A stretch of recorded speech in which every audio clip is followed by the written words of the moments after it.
देखा पुत्रों, कितनी सुंदर है ये पृथ्वी। हाँ पिताश्री, कितने सुंदर है यहाँ के वृक्ष, पर्वत, नदी और झरने। ये सब देखकर मन प्रसन्न हो गया। मन और अधिक प्रसन्न होगा जब इन सब पर हमारा अधिकार होगा। हमारा अधिकार होगा? हाँ, कुछ ही समय पश्चात ये सब हमारे अधिकार में होंगे। ये सब कैसे होगा पिताजी? धैर्य रखो पुत्र। पृथ्वी पर इस समय जिस किसी का भी अधिकार होगा, उसे हम पांव तले कुचलकर पृथ्वी पर अपना अधिकार कर लेंगे।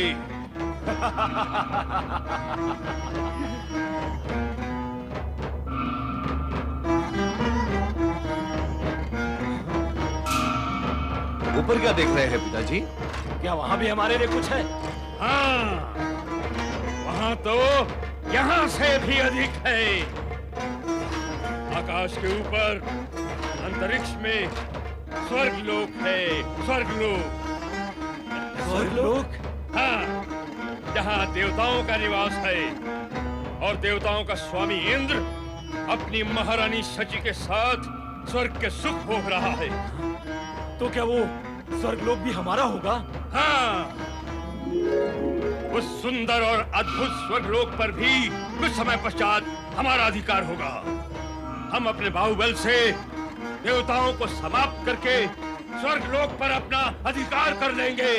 अधिकार कर लेंगे। अधिकार कर लेंगे। अधिकार कर लेंगे। अधिकार कर लेंगे। अधिकार कर लेंगे।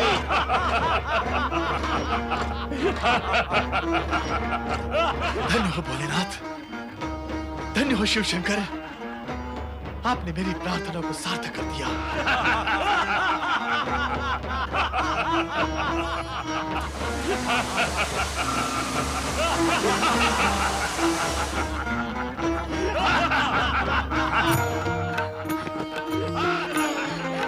स्वामी, स्वामी, आप ये राक्षसों का भयानक अट्टहास सुन रहे हैं? शुक्राचार्य की कामना पूर्ण हो गई। ये भयानक अट्टहास तो आकाश को चीर रहा है। हाँ देवी, ये तीनों महादानव पाताल से निकलकर पृथ्वी पर प्रकट हो चुके हैं। ये इन तीनों का ही अट्टहास है। अर्थात अब पुनः पृथ्वी और स्वर्गलोक में इन दानवों के अत्याचार प्रारंभ होंगे, पुनः अशांति व्याप्त होगी और फिर से वही देव दानव युद्ध आरंभ होगा। पृथ्वी लोक के मानव पीड़ित होंगे और आप देखते रहेंगे। देवी, शुक्राचार्य का ये तर्क सही था कि दानव भी सृष्टि के अभिन्न अंग हैं। दानवों का उत्कर्ष सृष्टि के नियमों के अनुसार ही हो रहा है। यदि इन्होंने कभी सीमा का उल्लंघन किया तो दंड भी भोगेंगे। इसका संकेत हम पहले ही दे चुके हैं।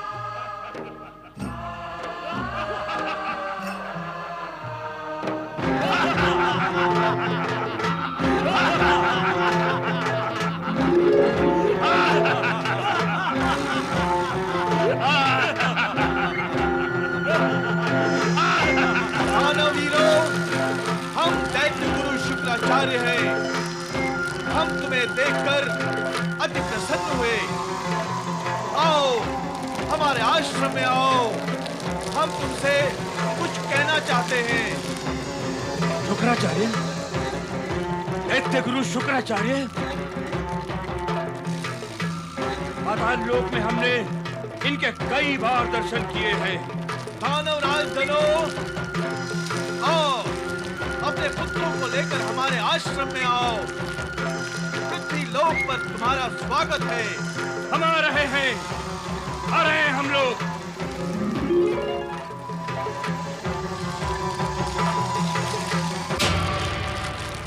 प्रणाम दैत्य गुरु।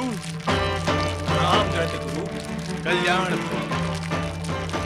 आओ दानवीरों, तुम्हें देखकर मन हर्ष और उल्लास से खिल उठा है।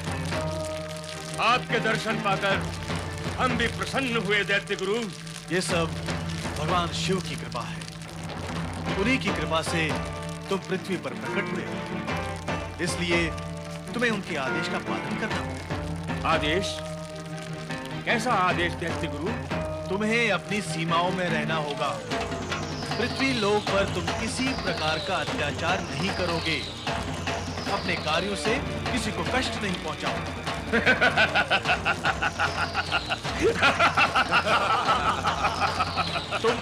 तुम तीनों हंस क्यों रहे हो? यदि आप सिंह से कहें कि मांस न खा, घास खा, तो सुनने वाले सुनकर हंसेंगे नहीं। सीमा में रहना, अत्याचार ना करना, कष्ट ना पहुंचाना, ये सभी कार्य तो मानव और देवताओं के लिए है, दानवों के लिए नहीं। दानव भी यदि यही कार्य करने लगे तो देव और दानव में अंतर क्या रह जाएगा? दानव को अपना नाम सार्थक करने के लिए सीमा लांघना, अत्याचार और कष्ट पहुंचाने का कार्य तो करना ही पड़ता है दैत्य गुरु। तो क्या यही सब करने के लिए तुम पृथ्वी पर प्रकट हुए हो? आप दैत्य गुरु होकर इतना भी नहीं जानते कि हम पृथ्वी और स्वर्ग पर एक छत्र दानवी राज्य स्थापित करने के लिए ही पाताल लोक से यहाँ प्रकट हुए हैं। देखो दानवराज, तुम जो कुछ भी करोगे सीमा में रहकर ही करोगे। हम दानव किसी सीमा को नहीं मानते। हम अपनी दानव शक्ति से पृथ्वी और स्वर्ग पर अपना अधिकार करेंगे। हमारे आह्वान मात्र पर पाताल लोक की दानव सेना पृथ्वी फाड़कर यहाँ चली आएगी। अब आप देखें दैत्य गुरु कि हम क्या करते हैं।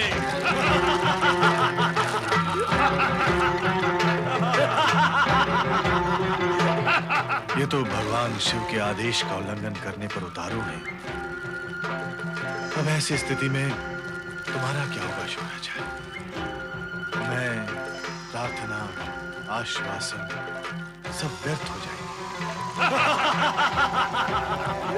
आंखें खोले परमपिता, परमपिता अपनी आंखें खोले, अपनी आंखें शीघ्र खोले परमपिता। नारद, तुम उन तीनों दानवों के भयंकर अट्टहास से भयभीत होकर यहाँ भाग आए हो। पर नारद, भयभीत होने की कोई आवश्यकता नहीं है। इस बार दानवों की योजना शीघ्र और सरलता से सफल नहीं होगी। किंतु परमपिता, रक्षा करे परमपिता, रक्षा करे परमपिता, हमारी रक्षा करे।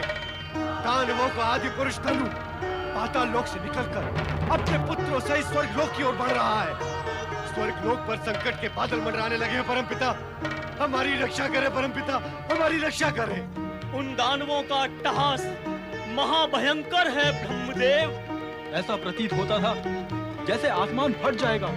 उनका अट्टहास इतना भयंकर है तो वे स्वयं कितने भयंकर होंगे। इस नई विपदा से हमारी रक्षा करे परमपिता। देवराज, तनिक सी विपदा आती है और आप भागे भागे हमारे पास चले आते हैं। हम कब तक आपकी रक्षा करेंगे? आप स्वयं अपनी रक्षा नहीं कर सकते। हमें दुख होता है ये जानकर कि आपका अपनी शक्ति पर से विश्वास ही उठ गया है।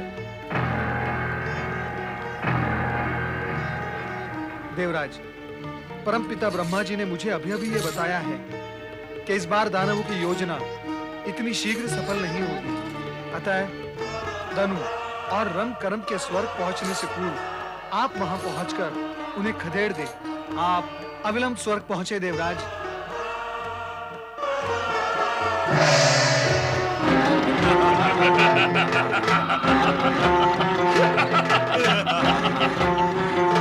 पाताल सेना प्रकट हो।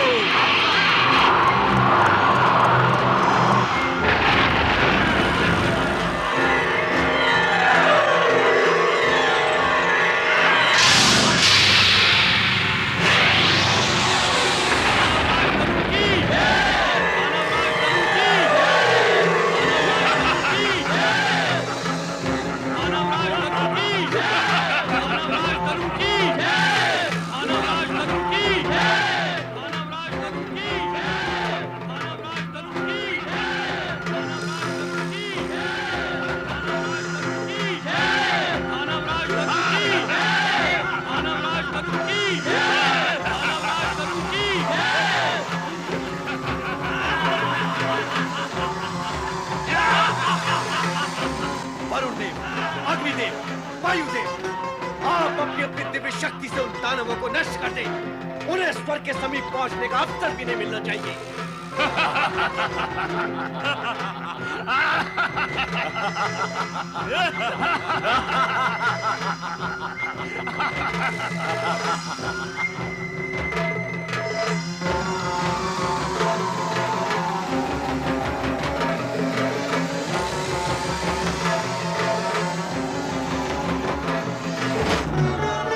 दानवराज धनु, भला इसी में है कि अपने पुत्रों को लेकर पाताल लोक लौट जा। नहीं, आगे बढ़ने वाला पग असुर कभी पीछे नहीं हटाते। उसे और आगे बढ़ाकर शत्रु का शीश कुचल देते हैं। अभिमान जब आंखों पर छा जाता है तो उसे अपनी मृत्यु भी दिखाई नहीं देती। मैं तेरी तलवार का उत्तर तलवार से ही दूंगा।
धनु उठे। पिताजी, पिताजी उठिए पिताजी, आंखें खोले पिताजी। पिताजी, पिताजी देखिए पिताजी, हमें देवताओं ने हमें पराजित कर दिया। पिताजी आंखें खोलिए। पिता धनु आंखें खोलो, उठिए पिताजी, आंखें खोलिए पिताजी, सुध में आइए। हम, हाँ पिताजी। करम जी, जी पिताजी। दैत्य गुरु शुक्राचार्य की बात न मानकर हमने भूल की। अब हम शिव भगवान के कोप के पात्र बन गए हैं। सुनो, वरदानी शक्ति प्राप्त किए बिना अब तुम स्वर्ग लोक पर आक्रमण न करना। रंभ, कहिए पिताजी, क्या कहना चाहते हैं आप? पहले तुम वन प्रदेश के देव शत्रु यक्षों की सहायता से अपना दानवी राज्य स्थापित करना। और उसके बाद दैत्य गुरु शुक्राचार्य का परामर्श लेकर तपस्या करके अपनी शक्ति को एकत्रित करना। पाताल लोक की दानव शक्ति तो अब समाप्त हो चुकी है। अब तो तुम्हें अपनी शक्तियों पर ही आश्रय लेना होगा और तुम्हें और पिताजी! पिताजी!